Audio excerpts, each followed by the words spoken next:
अस्सलाम वालेकुम, खुश आमदीद एक दफ़ा फिर से जेडी की वाइब्स में।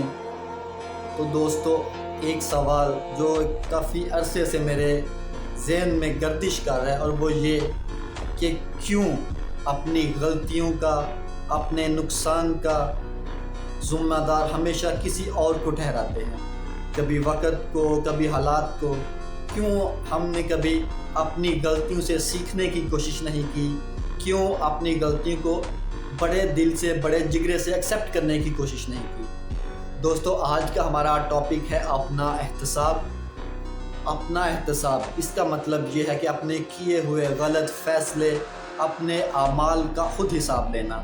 मुझे यहाँ पे हज़रत उमर फ़ारूक रज़ी अल्लाह ताला अन्हा का एक कौल याद आ रहा है। हज़रत उमर ने फरमाया कि अपना हिसाब करो, इससे पहले कि तुम्हारा हिसाब ले लिया जाए। तो हमें चाहिए कि अपनी गलतियों से सीखें, अपने गिरेबान में जाके, बावजूद इसके कि हम दूसरे की गलती को पिक करें, दूसरे की गलतियों को नुक्ताचीनी करें, दूसरे की गलतियों को हाईलाइट करें, दूसरे के अच्छे कामों में भी नुक्ताचीनी करें। तो हमें चाहिए अपने गिरेबान में जाके। यहाँ पे मुझे अल्लामा इकबाल रहमतुल्लाह अलैह का एक शेर जो कि मशहूर ज़माना है कि अपने ऐबों पे डाल कर पर्दा, हर शख्स कह रहा है ज़माना ख़राब है। तो ये ज़माना जो है ये हमसे ही है। और मेरे मुताबिक अपना एहतसाब करना, अपनी गलतियों को खुद नोटिस करना और फिर उनको दुरुस्त करना, उनकी इस्लाह की कोशिश करना कामयाबी की पहली सीढ़ी है। अगर आप चाहते हैं कि आप ज़िंदगी में कामयाब हों, अपनी गलतियों की इस्लाह करें और अपने किए हुए तमाम गलत फ़ैसलों पे फिर से नज़रसानी करें और किसी दूसरे पे अपने बहाने तराशने की बजाय, किसी दूसरे पे इल्ज़ाम रखने की बजाय देखें कि कहाँ हमने गलती की। और मेरा एक छोटा सा मशवरा है कि हम अपनी इस्लाह कैसे कर सकते हैं। इस्लाह करने के कुछ 2 से 3 तरीके हैं जो कि मुझे समझ में आते हैं। अगर आप कामयाब होना चाहते हैं तो आज से ही अपनी इस्लाह करने की कोशिश करें। जब आप रात को बिस्तर पे हों तो अपने सारे दिन का एक दफ़ा जायज़ा लें कि आपने दिन में क्या अच्छा किया, क्या बुरा किया, क्या आपकी वजह से किसी दूसरे को नुकसान तो नहीं पहुंचा, क्या आपकी वजह से किसी दूसरे की दिल आज़ारी तो नहीं हुई।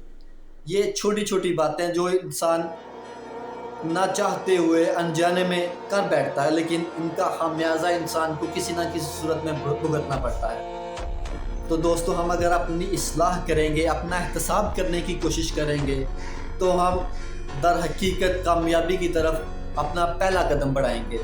हम ये सोचना छोड़ देंगे कि हमारे साथ क्या बुरा हुआ, बजाय इसके हम ये सोचेंगे कि हम इसको कैसे बेहतर कर सकते हैं, हम इसमें कैसे इम्प्रूवमेंट कर सकते हैं। तो आज से अपना एहतसाब करें। एहतसाब के फ़वाइद, एहतसाब के बहुत सारे फ़वाइद हैं, उनमें से चंद एक आपकी गोशगुजार कि ख़ुद अपना एहतसाब करने से इंसान की शख्सियत में निखार पैदा होता है और इंसान अल्लाह ताला के कुर्ब में, अल्लाह ताला की खुशनुदी हासिल कर लेता है। और अगर आप चाहते हैं कि आप ज़िंदगी में कामयाब हों तो अपनी गलतियों को किसी दूसरे पे थोपने की बजाय अपने गिरेबान में झांकें, अपनी गलतियों की इस्लाह करें, उन्हें दुरुस्त करने की कोशिश करें। तो हमें चाहिए कि हम अपनी डेली लाइफ का, रूटीन लाइफ का, रोज़मर्रा की ज़िंदगी का बगौर मुशाहिदा करें और देखें कि हमने कौन सी गलतियाँ कहाँ कहाँ की। और अपने एहतसाब का हमें एक ये फ़ायदा भी हो सकता है कि हमारी शख्सियत में निखार आएगा, हमारे कौलो फ़ेल में तज़ाद नहीं होगा। अगर आप चाहते हैं कि आप अल्लाह के करीब हों, अल्लाह की खुशनुदी हासिल हो, तो अपने अमाल से किसी दूसरे को, अपने ज़ुबान से किसी दूसरे को, अपने शर से किसी दूसरे को महफूज करें।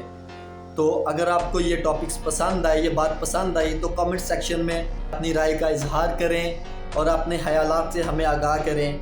अगर आप चाहते हैं कि मज़ीद इस तरह की वीडियोस आपके लिए लेके हाज़िर होते रहें तो सब्सक्राइब करें, बेल आइकन को प्रेस करें ताकि आपको नई आने वाली वीडियो का नोटिफिकेशन मिले। तब तक के लिए अल्लाह हाफ़िज़, अल्लाह निगहबान।